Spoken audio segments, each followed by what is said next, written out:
there's an experiment being conducted behind these locked gates. I think nothing. So I get my visits. Complete yourself. Hang on, John. Hey, come on.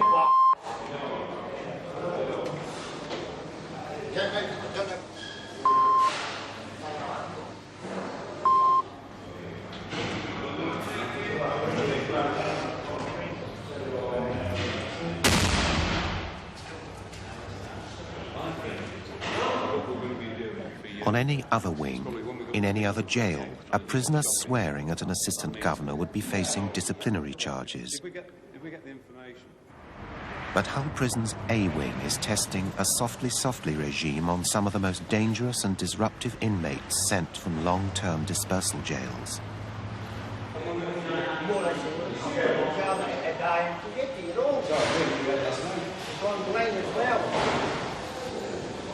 But McGallagher's not helping himself, though, by just rowing and shouting and expecting me to be able to... The special unit, volatile from the start, had its biggest crisis when David McAllister, serving 19 years for armed robbery and assaults, escaped. His breakout came in July. This film was made in A Wing last June.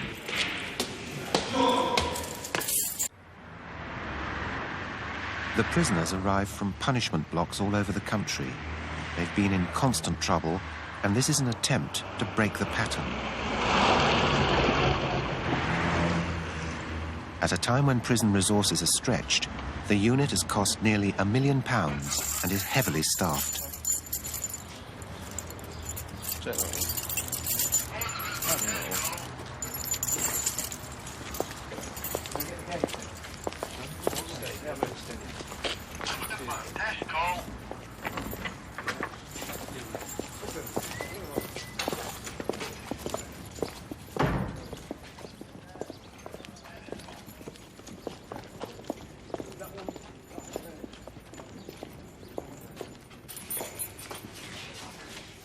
Patrick Mackay has come from the segregation block at Parkhurst.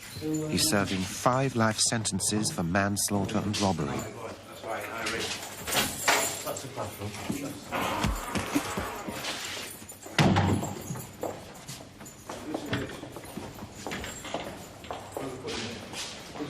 Well, that's I do what? I do what I'll do.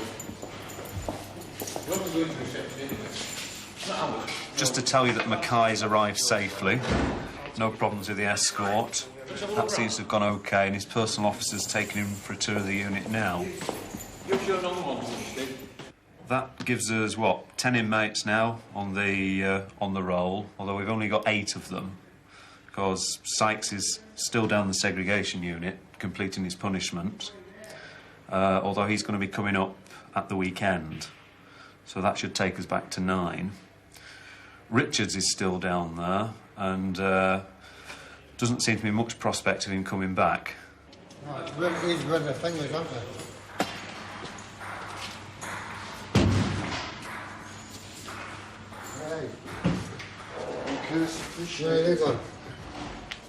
If anything, I think the staff's morale's better than mine just now. The Winston McAllister argument, I think, is going to go on and on and on. And that could end in tears, or it could resolve itself. But they're kind of like 2 icebergs that aren't rushing to be melted.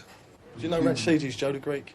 Frank Winston is serving life for murder. He was here a week, and they shanghaied him from me. He went to Manchester. I was at Manchester and I lay down with him. Yeah, I'm not certain. I think I've vaguely heard the name. Yeah. Yeah. What about Albany? You ever been to Albany? Albany, yes. I was at Albany in 1986, I think I was at Albany for a short period of time. No, I wasn't there too long, actually. I didn't particularly like the... Still on control lock, Albany, isn't it? Not anymore. They're back on the keys. I thought they were on like only 6 at a time, slop out. And the riots. Well, I got there just after the riots.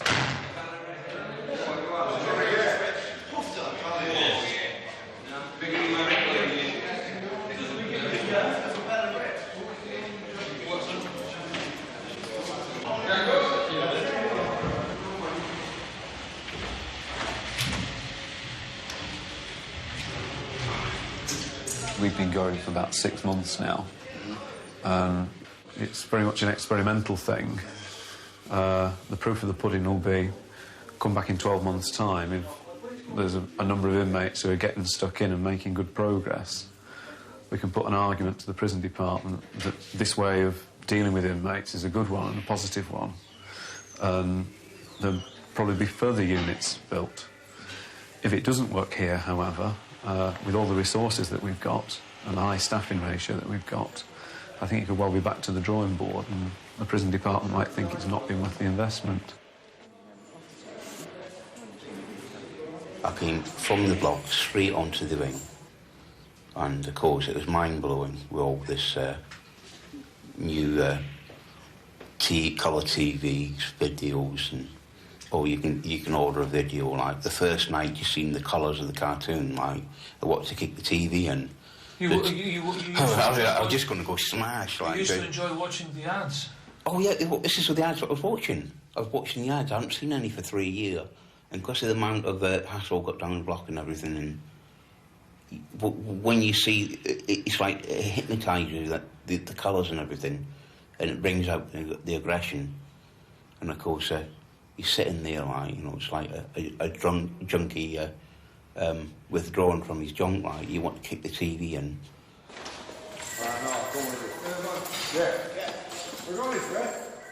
These people have been fighting the system for a long, long time.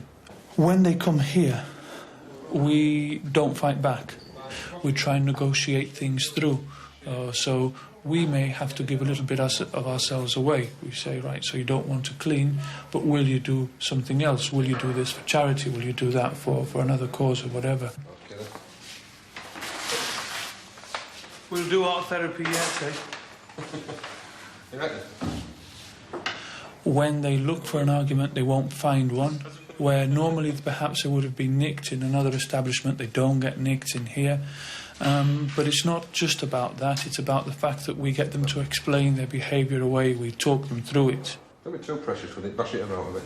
Attitudes may stay the same, but as far as possible we try and change their behaviour to something that's more acceptable. At the end of the day, they're going to have to go back to a dispersal on normal occasion and survive there. Yeah, this is the first time in 5 years when I've come through the prison to find it, to talk to an officer. This sort of talking, I mean, in the dispersals, it's not heard of, mate. Well, I remember you once saying to me before that, you know, 2 or 3 years ago, there was no way that you would ever have spoken to me or any other officer. It's true, you had a complete hatred for prison staff. They make you bitter. It's the things they do in the prisons to people. Well, can you just give us a few instances, outline what exactly it is that upsets you so much? Well, when you've been in a body belt, when you strap somebody in a body belt and you put them in a strip cell, and then they can throw buckets of cold water over you and kick you and beat you and do things like that, which has happened in the jails and which does happen. It's still happening. Yeah. Well, in all the time that I've been in the job, I've never ever seen mistreatment. But you know it has gone on. Well, I've been told it's gone on. Yeah. But, you know, I can honestly say that I've never ever seen a prisoner mistreated, and I wouldn't, or ill-treated, and I wouldn't allow it for that matter. I'm saying because it makes us unprofessional. Of course, I took over as your personal officer, 2 months ago now, and we haven't really had that much contact through one reason or another. I didn't really know what your form was, you know, what your claim to fame was. You just give me, if you like, a brief outline of what led you to pick up your sentence in the first place. Because I know you started off with 9 months. I was doing a 9 month for a charge, as I was concerned. But I wasn't guilty. It was just a normal fight that the other guy started, so I wasn't intending on doing the time. So I broke out of knowledge. And when I'm out, I've done robberies, armed robberies and all that. But as bad as the crimes I do, I don't affect my crimes on women or children and things like that. It's just, you know, men, you know. What were the armed robberies? A bank in a post office. And was there any females involved in that? There was females in the bank, but the guns weren't pointed at the females. You didn't actually threaten I wouldn't the point a females? gun at a female. It was always at the man in the place. And when I've got caught and they've got us back in the prison, it's been because I broke out of Norwich prison. That's where it's all started. The tit for the tat there. They've got more of the hump for me escaping than what I've done. Yeah. So it's been fighting with them through like that. Do you actually feel as if you'd have ever been threatened while you were pulling off these robberies that you could have actually pulled the trigger, whether it be with a man or a woman? Oh, no, not for a woman. You don't need to use a gun on a woman. But for the man, I would shoot to the legs. I would shoot, but I wouldn't shoot to kill. I wouldn't shoot to kill. Yeah. Unless it was a policeman or someone like that coming in, because they'd be coming in to do the business. Yeah. But I'd always go for a one shot. Yeah. You know, the legs or something like that. But to be honest, prior to your 9 months, I didn't know anything. As far as I could see, you didn't have any real form that we would need to worry ourselves about, even necessarily the police. Am I wrong on that? So or did you have more? Well, did you have more form? Well, why am I Cat A, high risk? Why am I the only Cat A high risk in this prison? Category A high risk. Why am I the only one in this prison? Well, I think possibly it's because of the actual escape attempts and the successful escapes that you've, managed in the past. But that's still... I mean, you've got somebody like Freddie who can kill some people, and murderers and real bad cases. Yeah. And they're all right. I just escape and I'm a high-risk Cat A, like a terrorist Cat A.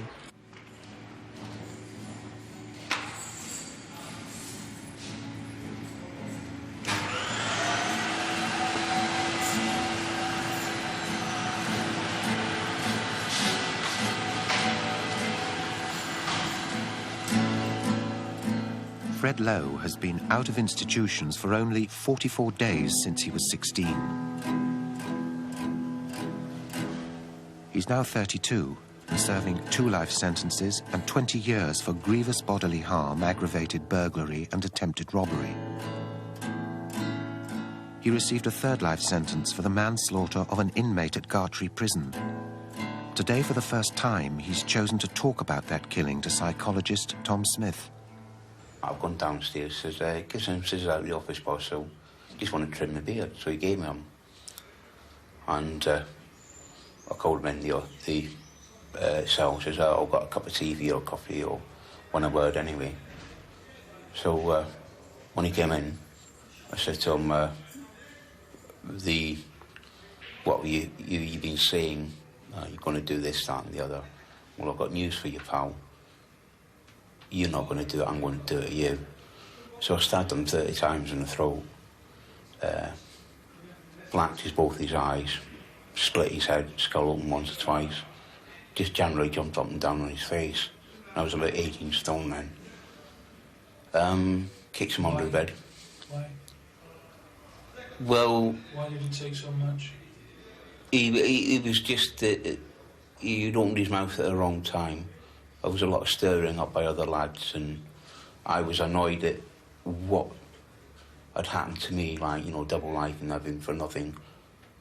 If you tell a man he's dangerous so many times and so many times, he believes it, and he eventually... Isn't it true that at the time you said something like, if I'm going to do a life sentence, I might as well do it for killing somebody? Oh yeah, that was part of it. There was a lot of things. That was part of it. I suppose it was an mature way of getting me on back in the system, saying, well, you gave me double life for nothing, you might as well give me a life for something. There you are. Do what you want. But the poor guy involved, it was generally known at the time that he was an unfortunate case who shouldn't have been in prison in the first place. Everybody was saying... what he shouldn't be here, he should be in a special hospital. Why did you pick on him? It was never really a threat to anybody. I didn't pick on him. He just came across my horizon, whatever. He came across me because of all the threats he'd been issuing to me over the years.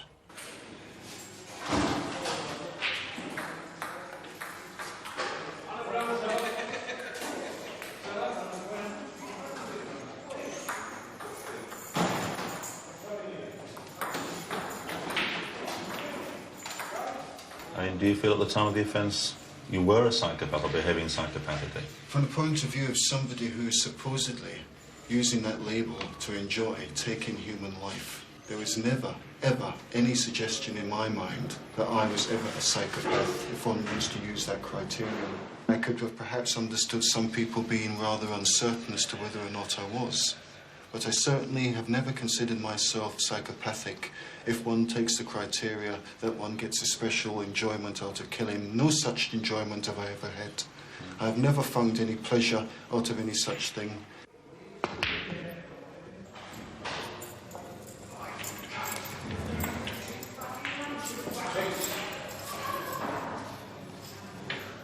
I know there's still bad feeling between you and McAllister, and a lot of that surrounds Brenda. Yeah, I know that. I've been trying to take the edge off it. If Brenda sits in a TV room with anybody, I'm not going to tell her not to do that as long as she's doing her teaching job. It happened again today. And I told you the other day, and you done nothing about it. Hang on. There's an argument between you and McAllister that's been going on for some time now. We've taken a lot of the heat out of the situation. The governor said to me last night how well we had done as a unit and how well you had done as an individual to get back on the unit without a blow-up, yeah? The matter's not resolved, I know that. It's going to take us a bit longer to crack that one. But it's a very complicated one. As Eric said, the fact that Brenda has agreed to go back teaching with you after the problems earlier in the year is very big progress. That's a really good step. Now, the rest of it we've got to work at, and that's not going to happen overnight. Yeah, but all I'm saying to you, why haven't you sat her down and said, I don't think this is right? You're afraid to upset her? No. No. Well, why ain't it been done, Eric? Softly, softly, catch your monkey. Sometimes you can't front things out just like that. Why can't this be fronted out, even though this has gone on for months? No. Because it's going to cause other ripples with you and Dave, man. But we're trying to avoid it at the moment. We're trying to get everybody living harmoniously in the place. Yeah, and it doesn't matter how it affects me. Frank. As long as the unit runs smooth, you're not worried about how it affects me. I was the one who had to do me lay down at Manchester. I had to lay in the block at Manchester, right? And I'm back now, and every step, I've got to behave myself perfect. I've done everything you've asked me. Everything you've asked me since I've been back. Nothing wrong. I've done nothing wrong. When I come to you with a problem, I don't get no solve. It don't get solved. That's not true. No, I don't expect you to go on classes with Frank at this stage. It's far too early. I wouldn't go home at any stage. Well, fair enough. I've sold out in Norbury. Fair enough, but you know what the problem is, and the fact that I am going to be working with him from now on. Yeah, I know what the problem is. But Like I said to Norbury, no, I'm not going any classes with him for what he did to me last time. So if I'm not in any classes with him, he can't do me no damage. As for grassing and telling lies, because I want to hurt him. That's all I want to do with him. I just want to hurt him. And as soon as I touch him, I get moved. And it's me back in segregations. And I ain't going to give him that satisfaction. Exactly. But I want him to come to me. But what's to say even if you didn't, you didn't resolve the problem? I would. You still wouldn't lose this. As in being on the unit. Well, I'll face it when it comes. I'll face it when it comes. I ain't always going to be here anyway. No, but you want to progress from here. Brenda's going to turn it round. She started turning it round today. Since your return to the unit, she's been turning it round. OK? Yeah. All right, we'll leave it like that. Anyway, I've got this for over tea. All right. You're going to take it up over tea? Yeah. Oh, well, that's all right. He broke this. No, you broke it. I never broke it. Well, somebody broke What did it. John Rose do? John Rose broke the file. Yeah, I know, because he showed me how to break Don't it. forget, it's the middle bar, the hard one. Just can't finish it, I've got the petition. Oh, right. Right. See you later, Frank. Right. Yeah. Well, it's different in here. It's mind games. Oh, come on. It is. It's mind games. It's all nice. You see in the morning, when you get up in the morning, you're walking downstairs, there must be about 20 officers that says good morning to you. It's never more to than see 12. what response they're going to get. How are you going to be today? Yeah. Good morning, Dave. Good morning. We're Good just morning. being civil. That's not mind games. We haven't got No, the but it's a intelligence to play mind games. approach to what people have been used to. Yes, of course it is. They've been used to all different. Now they're getting a different approach to it. Yeah. It's all there. Being nice, you know. Yeah. It's a bit hard when people have been all bad to you. You know, Was that what you found really hard when you first came here? Yeah. You stupid.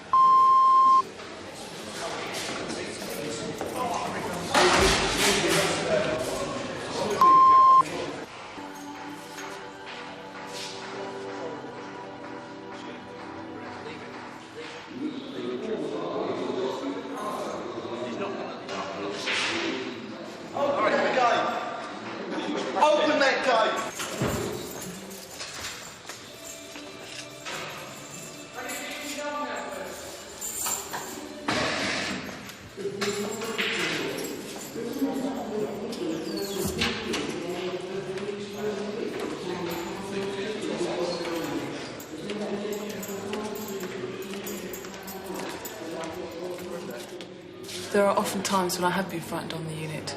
There was an incident once when an inmate came into the room with a knife which had been broken. He was basically just telling me about this knife that had been broken, but as he came into the room I didn't know what to expect. Yeah, okay, If you could, or go down onto the block and ask him where it is. I will. Okay. Yeah. I am the only full-time member of staff on the unit who's a female, which does have its drawbacks.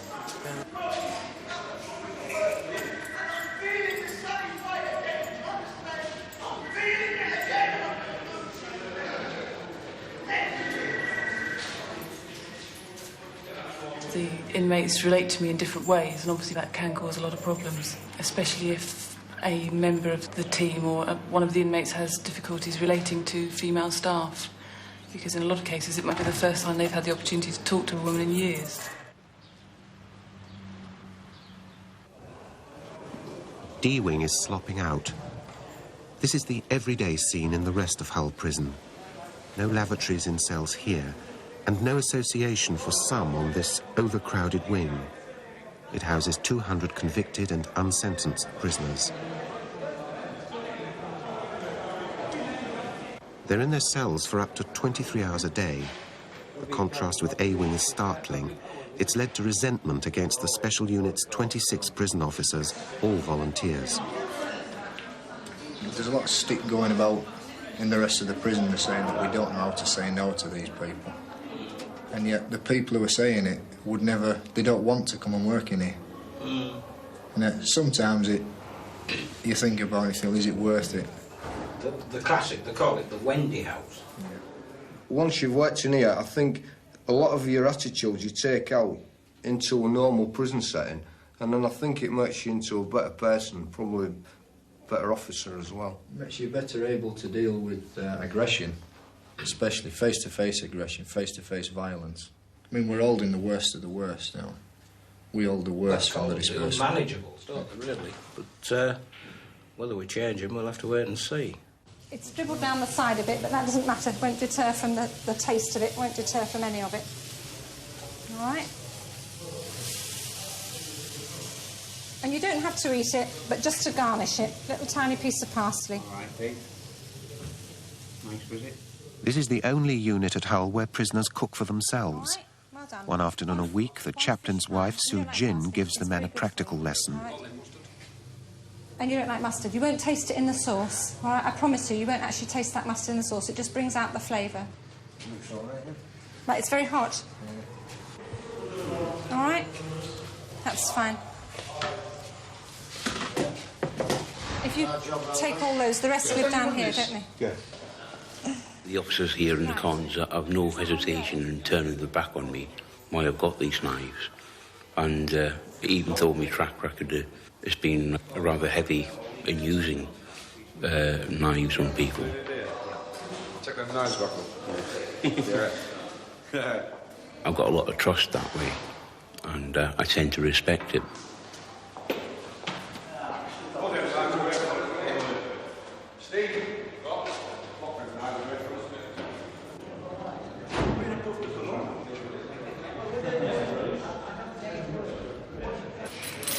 Barry, Arthur, just go down the seg unit. Just go down the seg unit.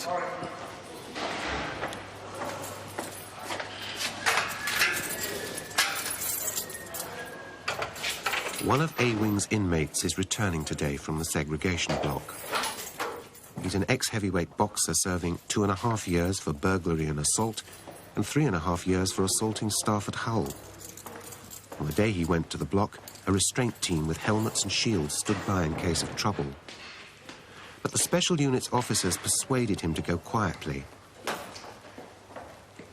All right, yeah. Now, in an extraordinary move, they've successfully appealed to the Board of Visitors over his punishment, and his solitary confinement has been reduced by 8 days.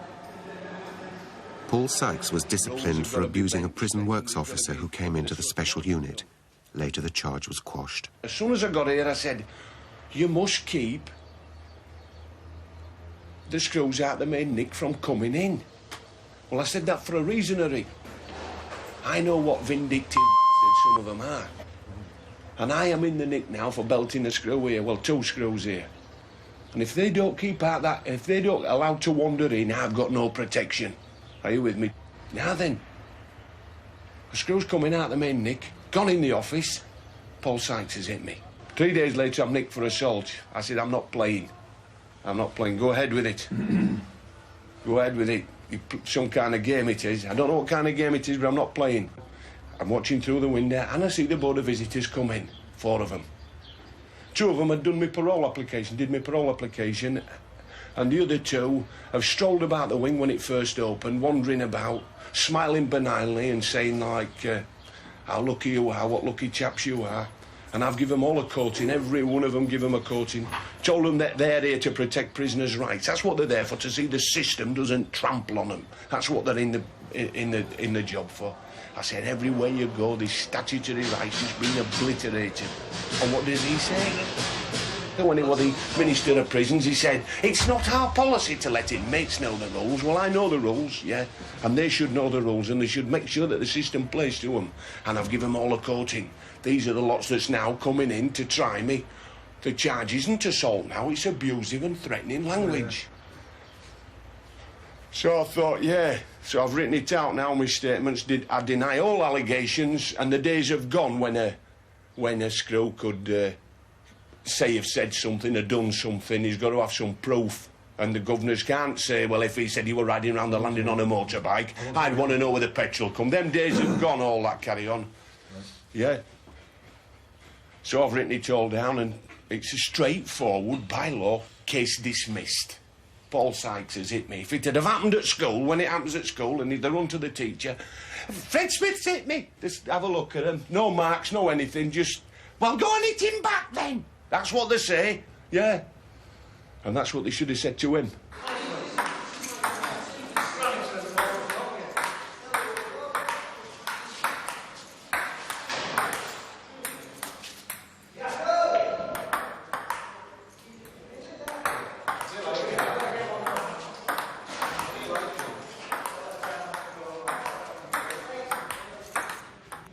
I've not been to Edinburgh for over a year. And of all the nicks in the northern region, they couldn't possibly get one farther away from Liverpool than here. Right at the other side of the country. He was a big head, So John McGranagan says he's been beaten and labelled a sex offender. He's serving 2 life sentences for rape and 70 years for charges including aggravated burglary and robbery.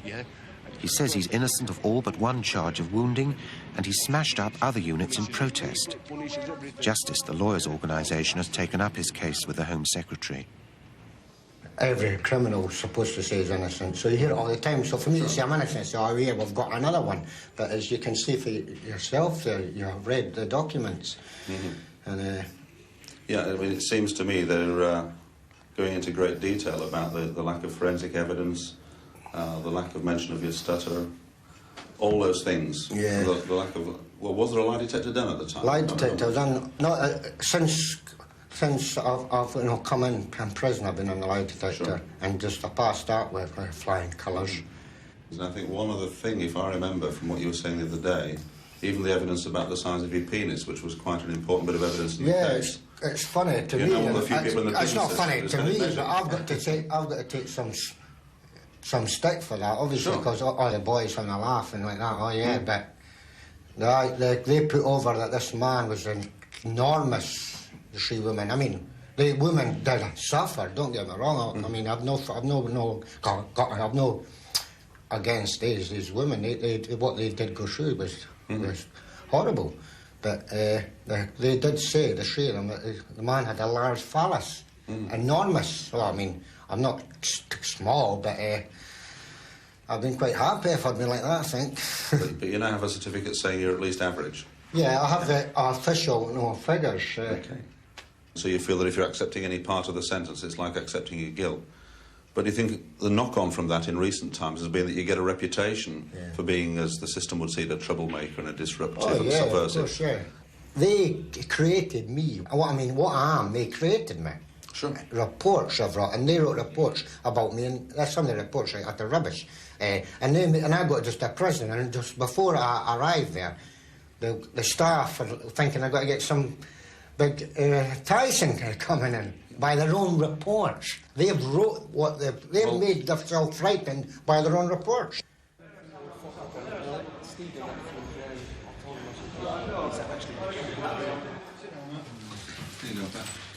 Right. You know everybody here, don't you? Yeah. Wish I did. It's an induction meeting. We just spoke about your first week, how we've seen it. I think it should be a gradual thing. I think we've said that we'd expect you to be with us at this time next year. Yes, I should hope so. Beyond that, you know, we can't ever really say, because that's something that we debate amongst ourselves and talk about with headquarters. Have there been any problems with the other inmates whilst you've been here or not? No. Well, not as yet, anyway. To be accurate. Have you got any concerns that there might be? Not particularly, no.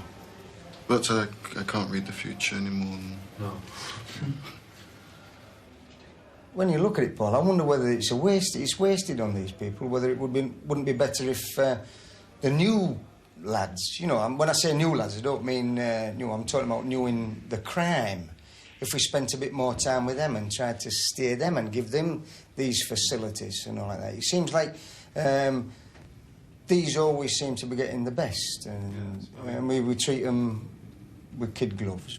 Other prisoners do get a raw deal in financial terms compared with this lot, but we're really taking people from the top end who'd be causing problems in the other dispersals.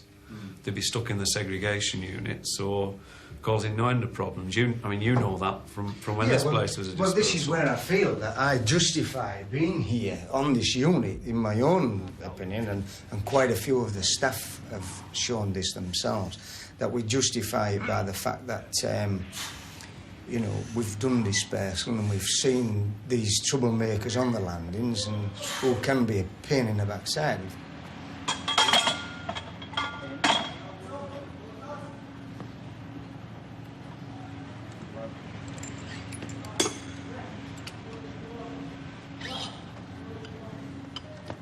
You said to me, no. And I thought it was a sharp no, do you get me? To me, I thought, I don't like the way she said that. And that give me the amp. Do you follow me, to be honest with you? Which is wrong again, because... Why is it wrong, Frank? I shouldn't be affected by it. I shouldn't be affected because she said no, but to me, I took it... Because I was so obsessed with... Exactly. Because I was so obsessed with your attitude and Mac's attitude, right? Thinking that you were siding against me, do you follow me, and did not want me on the unit or whatever. And on top of that, when I come back, you refused to teach me, but you give your reasons that you was frightened of me. You suspected that I might blow up, do you follow me? You wasn't sure how I would react when I come back from Manchester.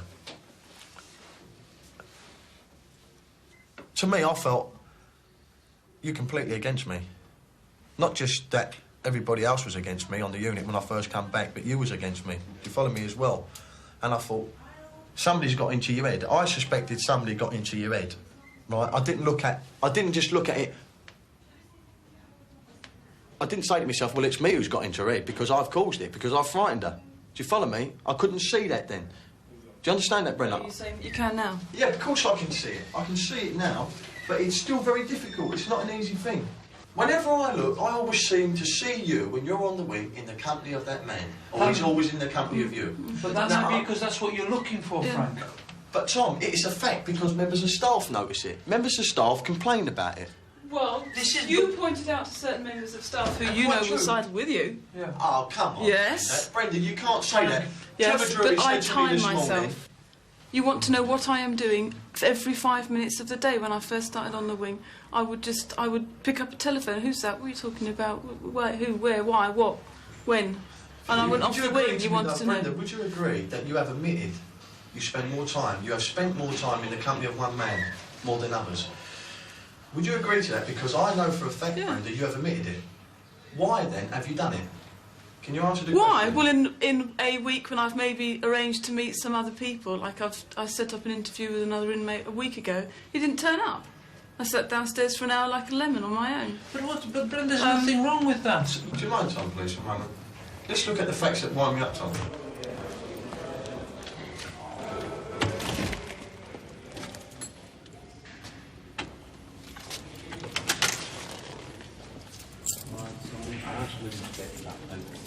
Are you listening to me now? You have just told me I dig female staff out. I want you to prove that because I'm not going to give up on that now. I will go out of my way. I will go out of my way to prove Frank, you are wrong. Look at your finger. Look at your threats to Brenda. It's not a threat. It's not a threat. She's just accused me of something. Gesture, so is that what you're saying to me? Is that what you're bringing up to me in the past? You're telling me I'm using females in prison to my own kicks. Is that what you're trying to say to me? No, that's not what she said. So what are you saying to me then? Why did you bring it up? You insulted me there, Brenda. Do you want to stop it? You insulted me, Brenda, and you know you insulted me. You pushed her into it, Frank, as you push her into everything. Why did she bring it up then? Because you threatened her her again. No. How did I threaten her? What did I say? Because you're giving her this all the time, I'm Frank. not threatening her. I'm not threatening her. He made life an absolute misery for Brenda in there. And if she's been getting that for the last 6 months, nobody, not any one of us, not Brenda because she's female or anything, not any one of us has a right to take the amount of shit that she was getting because he wanted to impose himself on her. If Brenda's been taking that amount of shit for the last few months, it's hardly surprising that she, that she experiences a lot of stress and feels a lot of pressure. So I was there this morning and I was able, I like to think, to control a little bit of the flow. Frank showed his true colours there. I have to say this, Trev. Sure. He went in there with all the good intentions in the world. I'm convinced of that. I'm convinced that he went in with good intentions. I wonder how much he meant these good intentions, because they very quickly evaporated. And what I saw there was not so much a temper control problem. There was a bit of it there. He did lose his rag a little bit, but it was a lot more than that. What, are we going to tell him 1074 or what? Hang on, you need to set your team up. I'm going to get on the telephone to Regent to see about his move. We want him to walk down the Seguin at the main. You could do with stuff on the landing. Yeah. You and Matt and me just to one side. Right. Well aware. You just keep away, a discreet distance.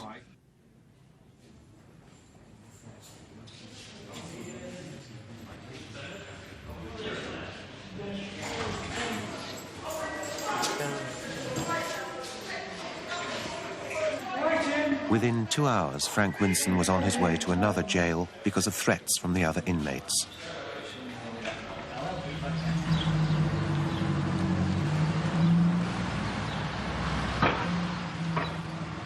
Three weeks later, David McAllister made his escape from the jail. He was caught in London after 5 days and returned to Hull. Within hours, he'd smashed up a cell in the hospital wing and he was whisked away to a high-security prison. An inquiry at the prison reprimanded 2 officers for security failures, but A-Wing's regime hasn't changed. The experiment continues. It's all open.